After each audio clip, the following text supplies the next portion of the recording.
రాయలవారు రాయల చెరువుని 2 అడవుల మధ్య కట్టను కట్టి చెరువును తవ్వేందుకు పూనుకున్నారు. ఎన్నాళ్ళైనా కట్ట నిలబడలేదంట. ఆ సమయంలో శ్రీకృష్ణదేవరాయలకు స్వప్నంలో చెరువు కట్ట కింది భాగంలో గుండుకు స్వయంభుగా ఉన్న ఆంజనేయ స్వామి కనిపించారట. గుండుకు ఉన్న ముళ్ళ పదులు తొలగించి చూడగా 4 చతుర్భుజాలు యోగాసనంతో సూర్యచంద్రులతో స్వామివారి దర్శనం ఇవ్వడంతో అప్పుడు అక్కడ పూజలు నిర్వహించగా రాయల్ చెరువు కట్ట నిలబడిందని ఓ కథనం. మరో కథనం కూడా పూర్వీకులు చెబుతున్నారు.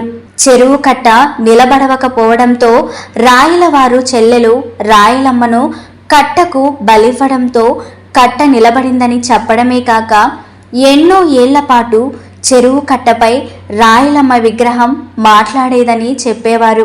ఎవరైనా పెళ్లి పేరంటాలకు పోవాలనిపిస్తే రాయలమ్మని అడిగి ఆమె విగ్రహానికి ఉన్న నగలను తీసుకొని మరలా తిరిగి ఇచ్చేవారట. చాలా ఏళ్ల పాటు జరిగిందని చెబుతున్నారు. ఒక దురాశ పరురాలు రాయలమ్మను నగలు అడిగి తీసుకొని తిరిగి ఇచ్చే సమయంలో నీ నోరు పడిపోనని శాపనార్థాలు పెట్టిందట.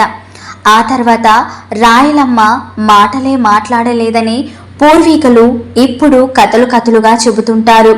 ఇటీవల 2021 వరదల సమయంలో రాయల్ చెరువు కట్ట పొంగి కట్ట తెగిందనే ప్రచారంతో 50 గ్రామాల ప్రజలు 20 రోజుల పాటు ఇల్లు వదిలి పారిపోయారు. దీని తర్వాత ఆఫ్ఘాన్ సంస్థ రాయల చెరువు కట్టపై గుడి కట్టి రాయలమ్మను ప్రతిష్ఠించడం జరిగింది. రాయల్ చెరువును నిర్మిస్తూనే రాయలవారు ఆంజనేయ స్వామి, లక్ష్మీ నరసింహస్వామి వారికి చిన్న చిన్న ఆలయాలను నిర్మించారు. తదనంతరం కొందరు భక్తులు శ్రీ భవానీ అమ్మవారు, జలకంఠేశ్వర స్వామివారిని ప్రతిష్ఠించి కొన్ని ఏళ్లు ధూపదీప నైవేద్యాలను సమర్పించారు.